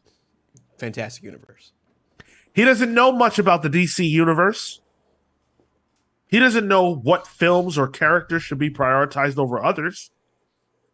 He looks at it and he says, well, and rightly so, by the way, hey, where's our Superman movie? Where's our, Batman sequel that should be in development? Where's Flash? Where are all these movies? Where's our Spider-Man? Imagine. Mr. Zaslav. Sorry. Get me those pictures of Spider-Man. But he's saying that, right? And he's saying, get it to me how you can. Meanwhile, all these filmmakers have the ability, right? Imagine if we were talking about Marvel. Imagine if I said, the Russos are independently working on movies about Craven, or well, I guess couldn't be Craven. No, it's funny you make a joke about that because that's actually happening. Yeah, right. But like, who's an obscure villain? Like they're working on a Batroc the Leaper movie. You know? Oh, yo, hype. No, GSP finally getting that starring role. it wouldn't happen. There wouldn't be this much. There aren't even rumors like that about the internal workings of Marvel. Like we talked about Blade and stuff, but that was just conjecture. We don't know what happened. We don't know. This is a leaky ship, this one. All the stuff that we do talk about they're like Marvel related properties, but it's not like, directly from the MCU. That's all Sony stuff. Yeah. You can't do that because Kevin Feige's got a folder on you. He's got he some. Probably does. Oh, he definitely does. By the way, Catherine, I'm not even crapping on the 90 Day Fiance universe. I'm sure it's all great, but like 90 Day Fiance universe, Superman, Batman, Wonder Woman. You know what I'm saying? Like there's two totally different deals, and Zaslav's in charge of both from an overseer standpoint. Who is more recognizable, the Flash or Big Ed? I'm going to go with the Flash on this one. Big Ed, though. No neck Ed. Yo, cast him as Mad Hatter in this Matt Reeves thing. Hey, nah. Could have been a penguin. Could have been. Shouldn't have been. I'm fine with Colin Farrell. He's doing all right. But it feels like there's just no cohesion to any of this. The Batman feels great and special because it's Matt Reeves' vision and sort of what he came up with, and it doesn't tie into anything else. Now you're talking about spinoffs. Spinoffs, a Clayface movie. Clayface hasn't been good enough to get any movie. I disagree. Tyler, don't disagree. What do you mean you disagree? Can I even finish what I'm saying? Clayface hasn't been good enough to be a Batman villain in a movie in 60 years. 60 years. But his first exposure should be a solo film. Yes. Not done by Matt Reeves, done by we don't know who. Tyler, stop it. Stop. I will say, Matt Reeves, I got a script ready. I can get a script ready for you. I've always had one in my head. Hold, Tyler, do you have one? Or... I can get one. I can make one. I got one up here. Trust me. It is. If you want your version of Werewolf by Night, I got one for Clayface up here. No. This is where my mind goes. I want that. However, no words, just sigh. It only adds to the problem. Basil Carlo, come on, let's go for it. And there's no one saying no.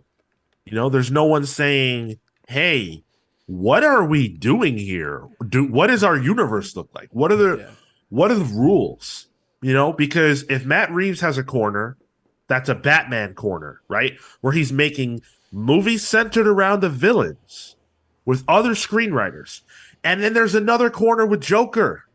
Joker corner with Todd Phillips. Yep. There's too many corners. What is this? Dodecahedron or something? Worse than that. And then there's the J.J. Abrams corner with Superman. But then there's also but the Superman there's black. And then there's the Charles Roven corner where the Superman's white. And then there's the Michael B. Jordan corner where he's black again. I'm confused. No wonder I don't know what's going on. No wonder Dan Lin was like, "Nah, I'm good. Yeah. This is nuts. I'm not excited for any of this. Not at all. Because guess what? When you don't have oversight and when you don't have someone saying no, look at the last 10 years of DC. Look at what it's been. I think a lot of that stuff was interesting. Most people don't. What I thought I watched Batman vs Superman right now and have a good old time. Most people don't feel that way. Should it have existed in the first place? Hell no. There never should have been a Batman vs Superman movie. That's a terrible idea for a movie. That was also awful. like that movie was like the movie that would be in a movie as like a joke. Yeah, Just it was a literally movie. was. Yeah. Yep. Yep. But I think even in I Am Legend, it wasn't Batman versus, it was Batman and. You know what I'm Yep. like Batman Oh, Superman. it was in. Yeah, shit. I Yep. forgot about that. Okay. Why the hell would you make a movie where they're fighting each other? Like, yeah, that could happen. It could happen within the movie, but they're the world's finest. Well, because The- it's like when a child gets brought up in a volatile household. What does that child learn? It learns how to fight. This movie was brought up in a company where everyone is just arguing or leaving projects or not listening to each other, saying no, going around them. Of course, the movie was going to be a mess. Right. To the chat, I'm not saying you can't do standalone movies. There's absolutely nothing wrong with that. Like, I think we've seen it's been proven that they can happen. Like the Batman is its own, or at least I thought was its own ecosystem in which they'd be telling a Dark Knight type trilogy, you know, not in style, but just in the fact that it's a trilogy, all its own thing, and that's that. That's what I thought. That's what I thought we were getting. I didn't think we were getting Clayface, Professor Pig, Scarecrow films done by other people. I'm not looking for that. And even if you're saying, hey, this movie doesn't tie in, cool. Is there going to be a universe? Are we getting a shared universe? Black Adam implies that. But these announcements don't. Or they're not announcements. I shouldn't say announcements, but this project line doesn't. To me, it's like all gobbledygook. It's all nonsense. Gobbledygook would be what Clayface is about. Yeah. More like gobbledygook, but yeah. I don't know. There's just too much going on. Although I would say, like, yeah, standalone films aren't a bad idea. Unless I'm talking to Sony. Horrible idea, guys. Stop doing it. Don't do it. Right. Like, DC's track record with standalone films is good right now. Because the movies that... Hold on. There's a new bet. New bet just dropped in the chat. Oh, really? Yeah. From Kev is resident your gambling boy. addict. No, I don't necessarily think that they are happening.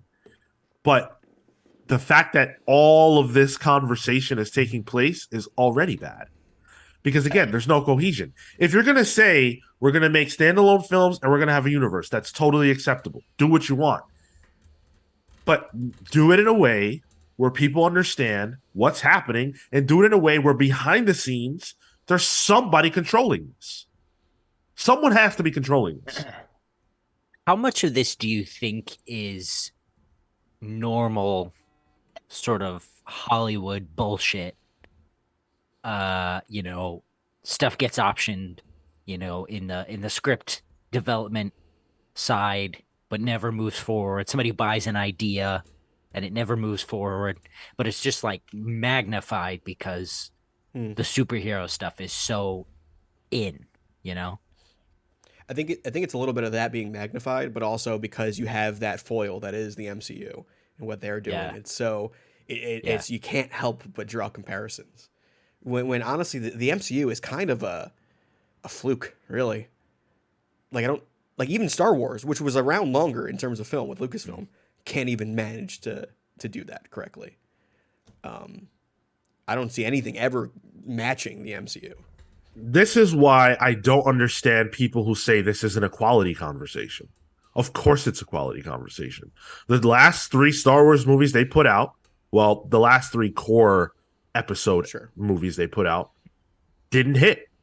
They just didn't. Like, whatever numbers they did, whatever financials they did, people are done. They're done. I still think they're in like the top 10 movies of all time, though, in terms of sales. But whatever, it doesn't matter. You know why I say that? Because Lucasfilm put them on ice. There's something wrong. Like, it is what it is. Like, there's something wrong there. Whereas when you look at Marvel, the difference is that I don't like the last few movies they've done. It's all top down. yeah. There, I just looked up the like specifically with Star Wars. I looked up the diminishing returns. Force Awakens at number 4 on top of all time. Then we go to Last Jedi, 16. And then we go to all the way down to 35 for Rise of Skywalker. So like even they couldn't do it. And Force Awakens was the first Star Wars movie at all in almost, well, not quite a decade, but like half Close a to it, decade yeah. at least. Yeah. It was a significant release, but they clearly got it wrong. They disappointed a lot of people, and that's a quality conversation.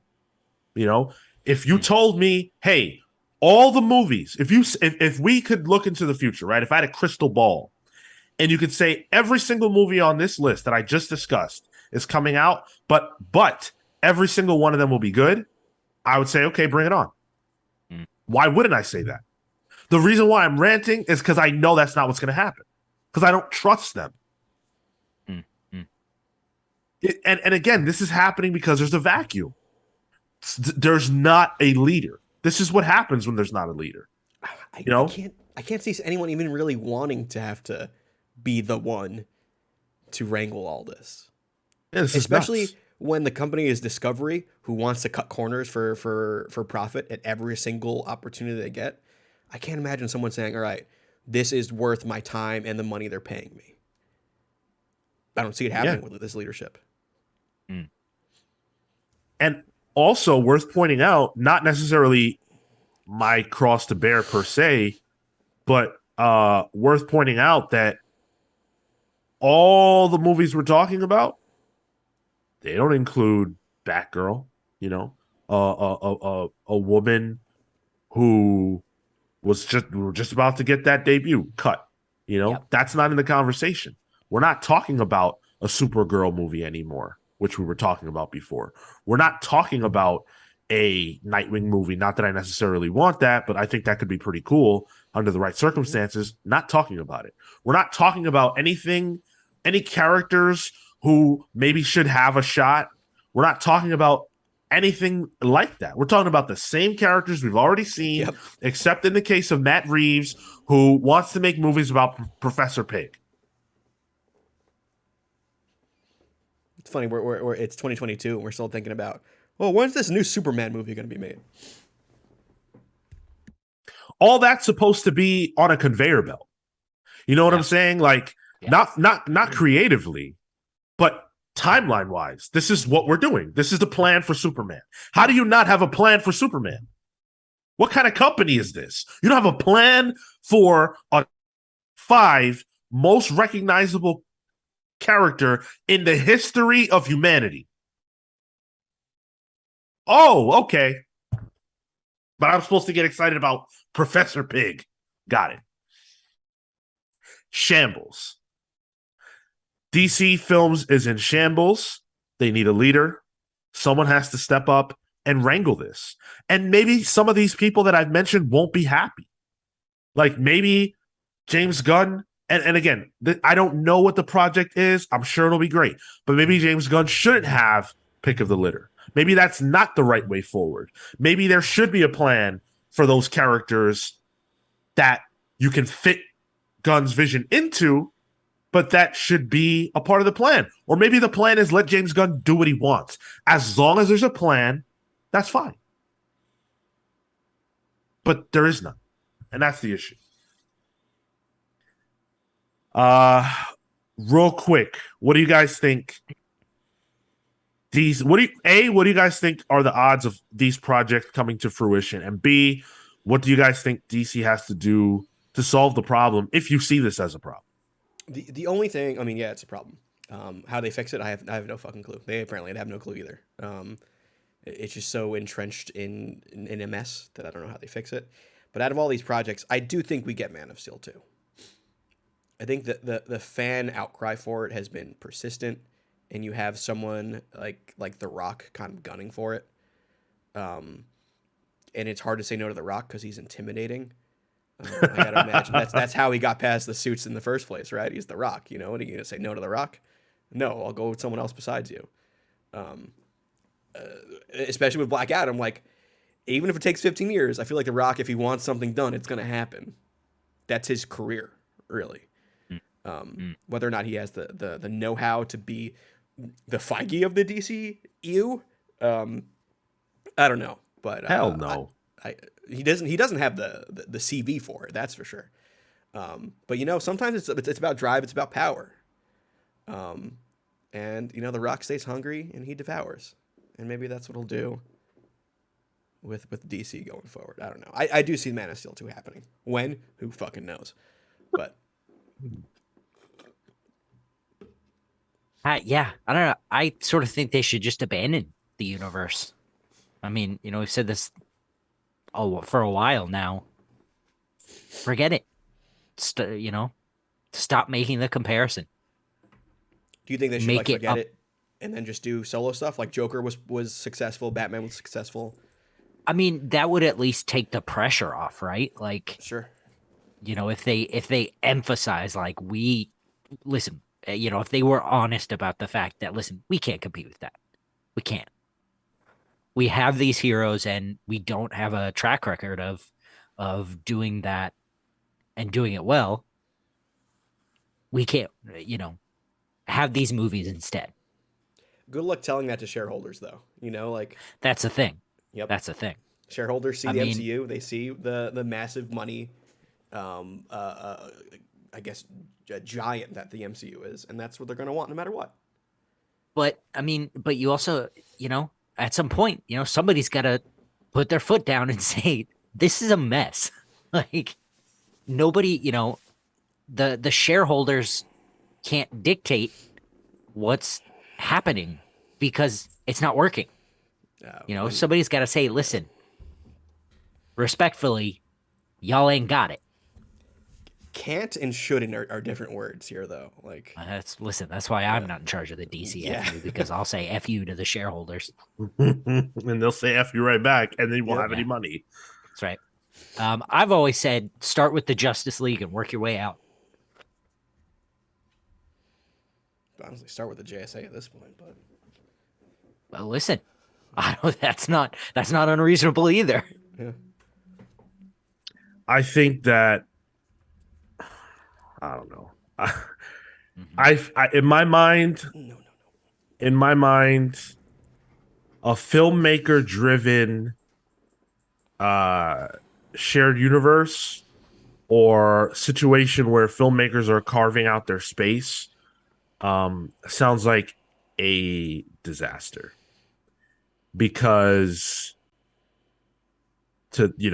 obviously they would want this. Filmmakers would want control, and they would want the ability to make things how they want to make them.